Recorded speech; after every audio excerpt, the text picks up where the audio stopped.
Yes, yes, my people, we are back at it again. Back at it. Thizo, welcome.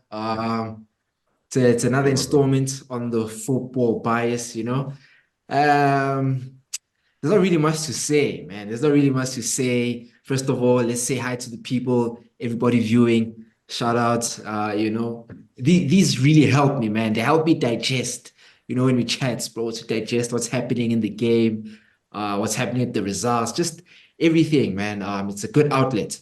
So, everybody, thank you so much. If you're tuning in, please keep liking, keep subscribing, and yeah, let's run up the numbers. Otherwise, Tizo, my bro, how are you doing today, fam? I'm good. I'm all good, bro. How you doing? I'm easy, bro. I'm easy, bro. I was caught thinking, how do we start this off? So I think maybe just a few, we'll just bow our heads, just a few seconds of silence, commiserations to the Scousers, rest in peace to the farewell of Klopp.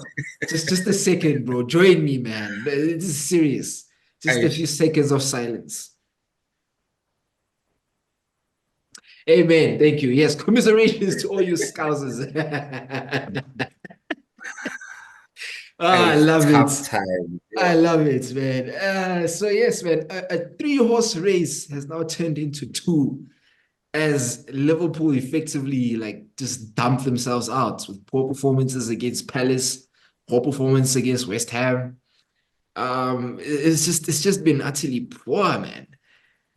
So like how do you if you're a Liverpool fan, right? And we had Neo on a few weeks ago, and he was talking about how and even now with Jimmy Carragher's narrative of Liverpool overperformed this season and Mm, how they were never mm, in the running this season and all of these mm. things, and the crazy thing is, right, is I know it's a long intro, but it's just coming to my mind now. This morning, somebody dropped a picture whereby in January, leading up to before we went to Dubai, all the Yeah. pundits, they got so many different pundits together, and they had like a ranking where they showed who will finish the top four at the end of the season. And so many pundits even had Villa finishing above Arsenal, right? And Yeah. it's just really funny to me, these narratives that are getting spun now. But as a Liverpool fan, bro, try and put yourself in their shoes. How is it? Like, do you think, obviously, they're disappointed to not be in the title race, but overall, how do you think like, just how they are in general? I think it's such an unfortunate place to be in because I mean, fortunately for them, there's a narrative, right? Like they've pivoted now. They never should have been in this situation. But they know in their heart of hearts it hurts. It hurts to be in the conversation, you know. After they won their first trophy, what was that, the League Cup? The Carabao. And they're just like, Carabao. They're like, we're not done, we're not finished, just getting started, you know? Mm-hmm. And I think from being in that position to where they are now, where you're effectively not really playing for anything, because it's Mm-hmm. unlikely you're going to relinquish third spot, but you're no longer in the title conversation. And I think that's why you're seeing the wheels come off, you know? There's a whole lot of frustration throughout Mm-hmm. the camp because it's just like, damn it, how are we here? This was supposed to be special, you know? Mm-hmm. Mm-hmm. So yeah, tough being a Liverpool fan, man. So I don't even know, bro. Like, I don't want to spend too much time on them because, like, now, like, it's just wilted. Like, the season is just wilted. But what do you make of like how it's just come like to this point? Because at the time when we were thinking that Liverpool have, at the time, we're like they have the better in terms of fixture wise, and I always thought that their running is actually quite big because of their away games and how they just keep letting goals in. But in terms of like the whole Klopp thing, and I always go back to it, I thought at the time, like, yo, either this thing of Klopp leaving is either going to spur them on to like really do it for him and Mm. actually get maybe two or three out of the four trophies that they were in at the time. And then at the other side, I was like, either it does that, or this is what happens. Like, you literally just, in the space of a month, a few weeks, you go out or get dumped out of all competitions. And then now you sit now, like where they sit now, like third is basically Like they've secured it.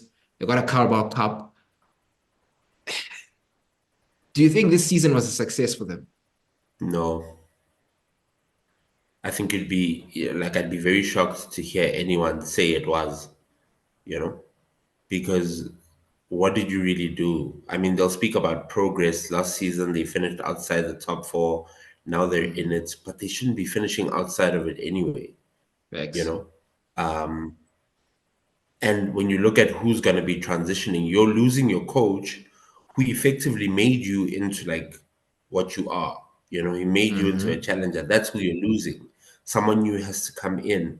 I think when you're in that position, you don't want to be losing ground Agreed. on City nor Arsenal because Arsenal have now done it 2 seasons in a row. You don't want to lose ground on those teams because now are you going to be playing for top four?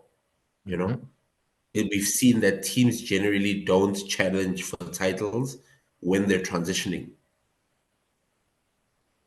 Like it doesn't happen. So do you think them being in this So I don't think so. actually it's very tough, man. I don't even know. And also now having them announce the new coach, Arnie Slot, and all of these things, Salah and Klopp fighting. Do you think next season they can Mm. mount a challenge as well? Or do you think it's going to be a while until we see them like in this position that they were in this season? I think it can go two ways. Depends largely on who they're gonna lose. You know, in terms of their talent, we've heard conversations around is Van Dijk gonna be there, Mm-hmm. Salah gonna be there, and over and above them being there, are they gonna be performing at the level? Because that's Mm, what matters. You know, we've seen mm. a significant drop off now in terms of how they are at the back. You know, we're hearing that no, Van Dijk is solid. He's playing some of his best football. He just needs a partner. Konate's been back for a while, and sometimes they're starting Kwanzaa over him, you know, Yeah. despite being fit. We're seeing Salah coming off the bench in the 70th minute of the game, Mm. you know, despite being fully fit. So I don't know, man. Like Actually, all indications are that they won't, mm. but you never know. And I actually still have the footage. If you remember, we had an argument where we're thinking about, and this segues nicely, we're talking about the team of the season at the time. Or who do we think? Yeah, Rather, we're discussing who do we think has been our top three players of the season. And at the time, you and I were arguing with Nell, who's a Liverpool fan, and he was very, very, very combatant on having Van Dijk over Gabriel in into yeah, the top three or whatever the case might be for defender of the season or player of the season. I can't really remember yeah, the context of that conversation, but now, like fast forward now, this was a conversation we had when Liverpool was still on top. I think at the time we were probably on top by a point, if I'm not mistaken. And now, like yeah, just 3, 4 games from then, I don't think that's a conversation worth having anymore, if I'm being 100% honest. But then that perfectly segues me into the next chat that I wanted to just have. I saw a very interesting thing over the week, where they were talking about the team of the season, as you would have it so far. And that had me thinking, like, and then I still started thinking, like, if I were to make a team of the season, and for me, I'm not gonna lie, it was pretty easy. I'm not gonna lie. I had a few contentious points, and I'll tell you where. And yeah, if I'm just going to tell you outright, my team of the season, if I'm going top to bottom, right? Goalkeeper, I wanted to go with David Raya, but I went with Pickford. And I just think to be fighting for the golden glove at this stage of the season, playing for a club like Everton, the dog yeah, points, like the whole story behind it, and just the saves that this guy's been doing. Like I just feel like I can't really have him over Raya. I can't have him over Raya because statistically, Raya's been the better goalie. He has more clean sheets so far. We don't know if whether that will yield the golden glove for him. But I just feel like if we're talking goalkeeper of the season, I think it's Pickford. And then to go on to the back four, yeah, I'm going with Ben White, William Saliba, Gabriel, and then left back. I don't know who to go with left back. The article I read went with Guardiola, and I was like, you can't have Guardiola because he hasn't really been that. He didn't No, nail it down. We can't have Guardiola. We can't have Destiny Udogi. We can't have Andy Robertson. We can't have who else? Nathan Ake played well at left back in the beginning of the season for Man City. He was one of their top performers up until he started getting the mm. injuries. We can't have Emerson Palmieri from West Ham. Like I'm trying to think of left backs of the top Anthony of my head. Robinson, I said, and from Fulham, don't know if you can Fulham, yeah, say, I don't know if you can like put him in the team of the season. I mean, he's performed very well, agreed. But that's what I'm like, that's what I'm saying. Like, that's one of the positions I find, it could be anyone, and I wouldn't even I wouldn't have an argument against it. That's what I'm trying to say. So you can say Anthony Robinson. I can't really argue with it. You can say whoever you want there, left back. For yeah, me, I don't know. So before we continue, do you think from Pickford and the back four, are we in agreement with that, or do you yep. think where are you where are you contending? No, 100% agree. I have no arguments there. So left back, you going with Anthony Robinson I think to be confirmed to be because confirmed. I mean, I it was makes just sense. I wasn't I thinking was about throwing him. another name out Yeah, there, yeah. but I don't I think really anyone's got it on lock like all the other nobody, positions. bro. Nobody has it unlocked. And I think if we're being fair, it might be because he's just playing for Fulham. But if you really watch Fulham, like you will see that this guy, and he's played like damn near every minute. So I think for now Hmm. we'll put Anthony Robinson with an asterisk. That's fine. I mean, it is what Sure. it is. Yeah. And then we go into the middle. Into the middle. The middle three for me, it's done. Rodri, Rice, Odegaard. Any contention there? My only thing there Mm. is where does Cole Palmer go? It's on the bench, blood. He's on the bench, blood. I don't know. I don't know. He's on the bench, blood. We haven't got to the front three. Maybe he's in the front three. I don't know. All I'm just trying to say is I'm talking to you about the midfield three. I've given you three names. I said Rodri, I said Rice, I said Odegaard. Because you need to be aware. I hear what you say about Cole Palmer. And the reason why I personally, and I remember we had this conversation the last time we were debating about team of the season, right? Cole Palmer has not played as a 10. It's only now towards the tail end of the season where he started to play as a 10 because Enzo has been injured in and out. So he's dropped Gallagher and played Cole Palmer in the 10, brought in Mudryk on the left and Madueke on the right. Cool. But throughout the season, right, even if we go on transfer market and we look at the stats, Cole Palmer has not played Yeah. majority of the season as a 10. So to say he gets into the 10 for team of the season over Martin Odegaard, for me, if you're going to put Cole Palmer in, he needs to be in one of the front three, one of the winging positions. That's just my personal opinion. So what are your thoughts to that? Sure. Hey man, it's tough. I think it's unfair that he can Mm, be like because the same reason we're including Pickford over Raya, mm, right? mm, Is Chelsea have been in tatters. Like take mm. Cole Palmer out of Chelsea and his goal contributions, they're relegation bound, you know?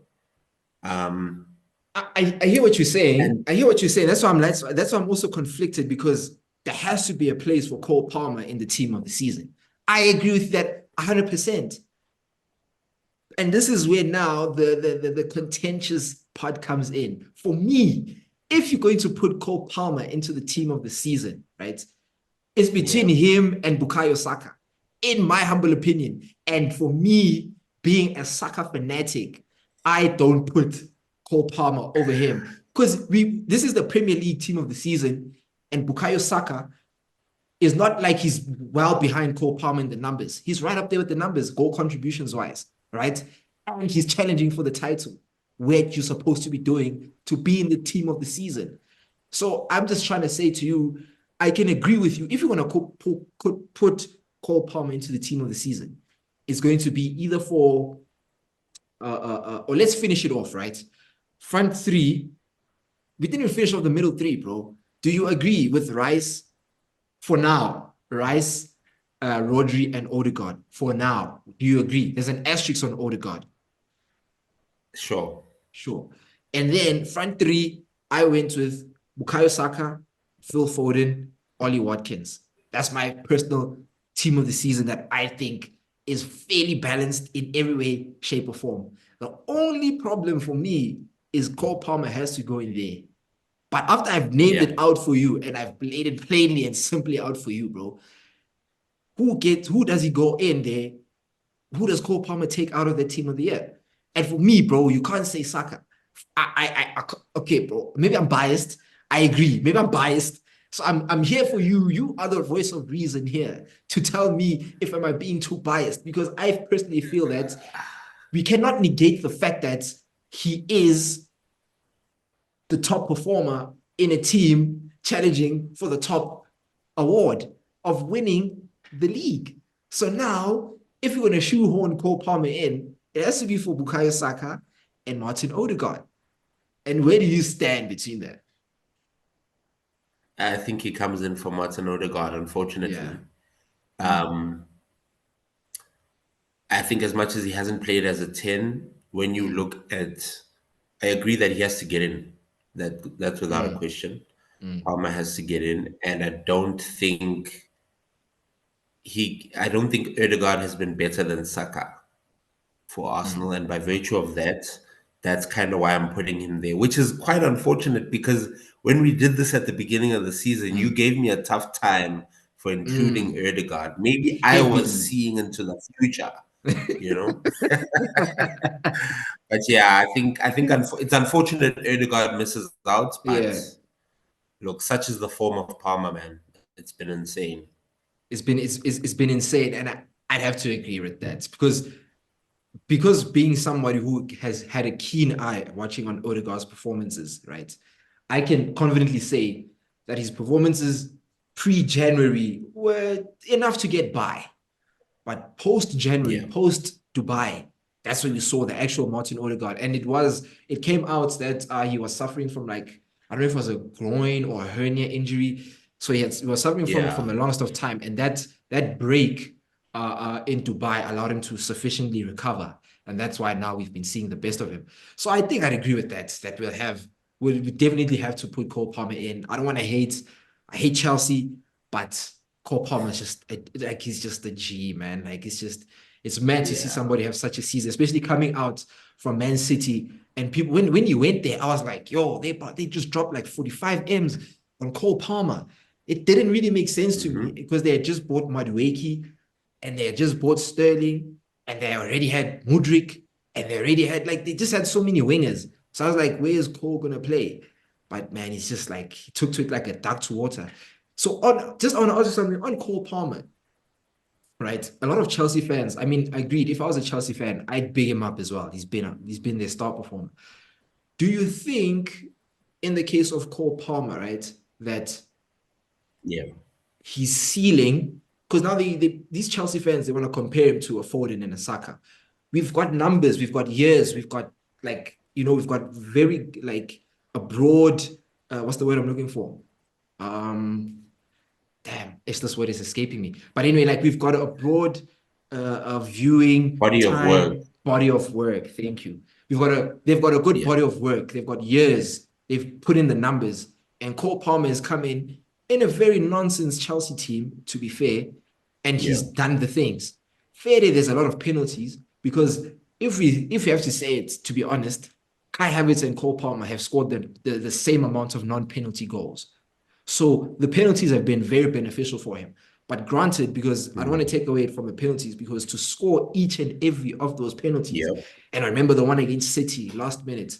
I remember the one against which was the one where they were playing against, where they were fighting. Again, it was against Everton, where they were fighting for the penalty. Madueke and Palmer and Sterling, like they all wanted to take the penalty, and he just shoved everybody. And like in that moment, like I'm sure his own teammates are waiting for him to miss it, but he goes on and he buries it. Yeah. So I mean, like I can't take it away from him. Taking penalties is a stress. Mhm. Like Saka has missed, as we all know. Kane has missed. So penalties are they like to say it's a lottery, but it's a lot of pressure. And the boy, as he's shown in the celebration, is very cold. So do you think he obviously has the potential to rival the Saka and the Foden type of chat? But do you think like it's a little bit too early to be having these types of conversations? And I say that to say, with the Euros coming up, people are clamoring for him to start. And who does he start over in that England team? Because Foden is struggling to get into that England team, and Saka's already Yeah, nailed down the position. So people are like, if Cole Palmer has to play in that England team, Southgate doesn't play at number 10. So obviously they're looking at Saka's position. Do you think Cole Palmer has yeah. the harness to rival what seems to be like two of England's star boys right now in Foden and Saka? Yeah. I don't think he starts. Mm, In terms of if he can rival them, absolutely. mm, I think the potential is there. We've clearly seen, but as you've said, body of work matters. mm-hmm, Let's see what he does over time. I need him to come back next season and do the same thing. And then the season after that, and then the season after that. Because also, if we're talking about body of work, you can't even compare Foden to Saka. You know, like mm, Saka's like he's on his own when it comes to body of work because he's effectively been carrying Arsenal for what 4 5 seasons. Foden has predominantly become like the main guy at City, and even that main guy is with an asterisk because of the injuries to De Bruyne. You know, and him mm. becoming more prevalent now. And Foden can So rest, bro. Like yeah, I Foden, need Palmer to keep doing it, bro. it's really so nice for Foden because he can afford to rest. Like, like just the last game, they were like he woke up with a feeling ill, had a bit of a flu or whatever the case Mm. might be, right? And then they can be like, yo, it's fine, Cole. Just have a rest, stay in the blankets, have your chicken soup, be nah, because we're gonna need you next game. If Saka wakes up with a cough, my guy, they're giving that man He's Vicks. Put coughing on it, that pitch. put it there on your jersey. You go out on the pitch, my friend. Yep. And I So think it's it's not even a bad, matter bro. of there not being depth. I Yeah, think if that's the standard he sets for himself. It's just true. like if I can play, I may not be at 100%, but if Mm, I can play, I will play, mm. you know? No, agreed. Yeah. Agreed. And so as a note, we're recording this on Wednesday the 1st. And last night we saw, just as a conclusion, we saw the first leg of Real Madrid versus Bayern. Man, Bayern are a very confusing team for me, because I really thought we could take them. And also listening to Muller on CBS in the post-match interview, I don't know if you listened. He said one of the Yeah. questions that he was asked was like, "What changed for you guys?" Because after losing to Leverkusen, like the mood amongst Bayern was very bad. So for you guys to now sit and potentially be on the cusp of a Champions League final, like what changed? And then he mentioned the win against Arsenal gave them like a boost to show them like, yo, we are still buying. And he mentioned like, Conrad Leimer, marking Odegaard like a dog in his own words. Mm. And that just hit me like, yo, man, like we actually really slept. Like Arsenal really slept on Bayern in terms of we slept on the chance because they were there for the taking. And even they knew that. When I just listening to the interview, I just got the vibe that for even them facing Arsenal was a big task. And when they got over it, it was like, yo, we still buy it. And this goes to show how far Arsenal have come. But not to make it too much about Arsenal, just what did you make of the game itself? Do you think they played into Madrid's hands because Madrid like this counter-attacking thing, and now they've got it to a T because the way they can bop the ball around in the box. Next thing, Kroos is spreading the ball out, 2v1s, Mm. one touch here and there, goal. So do you think having them escaping with a draw from home is a good result, or Real are just going to turn it up at the Bernabeu end? we know how this goes. I think the experience Mm, is like can't be downplayed. You mm, know, I mean, you see it in an Arsenal versus a Bayern, where as good as you're playing, as good a team as you are, it's a different stage, it's a different experience. You know, and I think it's the same between Bayern and Madrid. It's just like as good as you are and as rich a history as you have, this is Madrid we're talking about. You know, the mm, last thing you're trying to do is give them opportunities to stay in the game, mm, because the same way we said in that first leg, you had to go away with a lead. If you're Bayern, you had to go to the Bernabeu with a lead. mhm. You don't want to go there level because it's the Bernabeu. Facts. Like you're at a disadvantage. So I think um, it's unfortunate. I don't see a scenario where Bayern go through because of like having to fight your own demons, having to fight your own thoughts, knowing what Madrid have done to you in the past, and now you're in a position where they can effectively do it to you again. Yeah, it's not looking good, bro. But who knows? Maybe they can do something Arsenal couldn't. I don't see it happening though. Yeah, true, bro. And it's just mad, like what I don't know if it's like what Florentino has built in Madrid, or rather what Carlo is coaching into Madrid, because it's Real Madrid. They'll always have like the creme de la creme of players. But then when you look at that Mm, 11, bro, like Lunin, I've never felt a Mendy. People have always told me that Mendy is like one of the best left backs. I personally have never felt Mendy, and that's why he caused one of the goals last night. Then you look at the centre back partnering: Rudiger, Nandi, Nacho, Carvajal. The midfield is the midfield. I feel that's where Madrid are the most strongest team in the world. The midfield, they've got that to a T. mm, Then you look at the front line, it's Rodrigo, it's Vinicius. Just like that team, when I look at that team, those players are amazing players.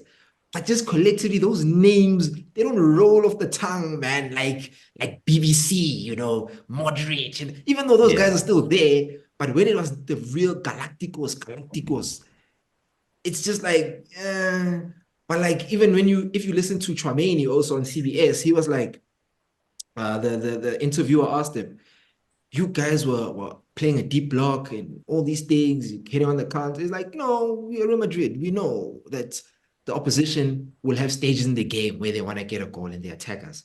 So we know we have a good low block and we just sustain pressure. And then we mm, know. So just the way he's talking, the conviction in his face, man. And that's what I want to see in Arsenal players in years to come, bro. Whereby you can just tell, man, like, yo, we know, like, okay, fine. You're gonna attack us. We won't have the ball. It's fine. But you give me one attack. Give me one, and I will score that one. Give me one attack. And that's exactly what they did. So it's just mad, like what Real Madrid can do. And now you think about the potential of adding Kylian Mbappe to that mix, bro. Yeah. Ah, man, that's mad yeah, for me. That's mad for me, bro. It's so crazy. Mm-mm. yeah. But as we've seen before, like we look back on Galacticos and they didn't win as much as they should have because Yes. it's all good and well to have a lot of world beaters, Mm, Does it work though? You know? Can everybody still play their role the way they've been playing? Because you effectively can't play with Bellingham as your false nine mm, anymore, Now he has to drop into the midfield. What does that mean for mm. the midfield that we're talking about? It's Yeah, it's yet to be seen. And I think also with regards to Arsenal, just the point that you made there that you'd like to see that. I think winning is what helps you get Mm. that level of belief. And if Arsenal want to get there, we have to win. You have to win. You need to get one over the line, bro. And and Yeah. that's hopefully what they will do. Because that's one thing that you and I had a very, very heated conversation about whether or not, if we don't get over the line this season, and then it so happens that we don't get over the line next season, what does it mean for the manager? Mm. Do we keep him? Do we look for somebody else? And when I was having that chat, I was thinking about that meme. You know that meme where it's two guys digging for diamonds. And then the guy is Yeah. about to get to the end, and then he stops. And then the guy who's just behind him, he's keeping on going, he keeps on going, he keeps on going. So I feel like at some stage, the Arsenal board are going, if Arteta doesn't get it over the line, the Arsenal board are going to be left with that conundrum. Like, yo, man, like, we believe in this guy, we trust this guy. And year on year, we are like just almost that's why I need us over the line this year, Thizo. Just for my sanity, just for myself. Like I know I'm a gooner, bro, and I say this to every fan. If you're a Liverpool fan, a Chelsea fan, a United fan, if any of their other teams were challenging Man City for the league, I would want them to win because I'm tired of this Man City thing, bro. They are becoming a farmers league, mate, and they don't want to accept it. They want to think about all their little Twitter rivalries and their banter. Arsenal fans are gonna banter me. This is deeper Yeah. than banter, bro. I don't know if am I being too biased in thinking like that? No, I don't think so. I think if you're gonna win six of the last seven leagues, um, we are that's pretty much what everyone else does in their league. And I also think the context in which they do it, you know, like I saw a tweet and I don't even know how much truth there is Mm. to it that City want to bring in Paqueta and Guimaraes, you know, and it's just like the worst part is if any other club says that, right, you dismiss it as Yeah, no, that's not going to happen, yeah. right? But with City, you can't say that because just now these guys brought in Kovacic and Nunes, right? They could That's decide that actually legit, we're gonna Calvin legit. Phillips you, Exactly, like bro. you're out. We're That's what I gonna was bring gonna in say. you. That's what they did. That's what he did with Claudio Bravo. Came in, was like, I'm not really feeling this guy. Edison drop. Okay, then they got a left back. They got a left back before they got Mendy. They bought a left back. They're like, we're not really feeling you. Let's drop 50 mil on Oh, Mendy. Let's drop 50 Angelino. mil. Yes, and Angelino. They're like, nah, we're not really feeling you. Let's drop 50 mil on Mendy. Cool. So now they drop bans on Kovacic and Nunez. Kovacic maybe till recently has started to, maybe find his way a bit. Maybe Pep can just be like, actually, I'm not really feeling on you guys. And it's Man City. Man City have like the name Manchester City now holds weight. That's why they can sell a bloody what's that keeper James Trafford to Burnley for like 20 mil. That's why they can sell. Yeah, There's a light. What's his Carlos Borges something to Ajax for almost 20 mil also because it's Man City the name. So if they can say, yo, Kovacic and Mateus Nunez on the transfer window, they can legit get good money for them. And then that money, the owners can just pocket it because they have enough money from their revenues, and all of their supposed riches and all of these things, right? That they can just be like, yo, Paqueta come in and Guimaraes come in. And because now, even last season, they missed out on Rice. So they can just be like, yeah, actually, yeah. we ain't playing around now. You want 85 mil for Paqueta? Take it. You want how much for thingy? Take it. They're not 100 gonna fall mil. foul. They're not gonna fall foul of the FFP. They FFP bro. So man, it's just Man City, bro. I don't know when they're gonna solve this 115 charges thing, but they need to do it fast. They need to do it You fast, man. I'm know, tired of these guys. just a quick one on Arteta. I think there's no scenario that in the next two seasons Yeah. Arteta doesn't win. Mm-hmm. And the reason why I say that is because I can't remember which journalist it was, and it was like the difference between a coach like Arteta and someone like Ange Postecoglou, Yeah. right? And pretty much all coaches in the league is that Arteta is a coach of small things. Anywhere where he can gain an advantage, he wants to gain an advantage. You know, so you look at, for example, with Arsenal and our supremacy when it comes to set pieces. That wasn't always the case. True. Even with Arteta, that wasn't the case. But he True. saw that there's an opportunity here and he maximized on that. You Yep. know, like we've always historically struggled with our back line. Mm-hmm. Arteta was just like, that's not going to be an issue anymore. We're going to Mm-hmm. address the hell out of that, and we've got the best defense in the league. There was a lot of conversations around how we're not scoring enough goals and we need a striker. And Mm. Arteta's just like, yo, anyway, where is the way there's a question? We will make sure we address the hell out of it to the point where it's no longer a point of discussion, you know?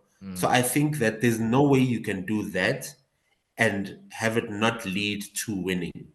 Because now I think the difference between when Liverpool were going against City versus now with Arsenal is just like with Arsenal, they're gaining and they're at an advantage because the squad is younger. With Liverpool, it was always just like, if we can keep these guys at arm's length, they're going to have to change their squad because their squad is old. And we're in the Yeah. exact same position with City. It's just Yeah, like agreed. your squad is older. You're going to need to bring in new players. And Arsenal can effectively keep the same starting lineup pretty much for like the next 3 seasons. That matters when you're It going really head to does. head. It really So does, I bro. think But that that's, yeah, but but look, they anyway, still have to do man, it. They have we to still do have to it. do it. And everybody, please do the right things. Like, subscribe, share, everything, man. Get in touch. So, Thizo, man, it's been good. Before time cuts us, have a good one. A lot of football to come. Peace out, my bro. Commiserations, you Scousers. Hold that.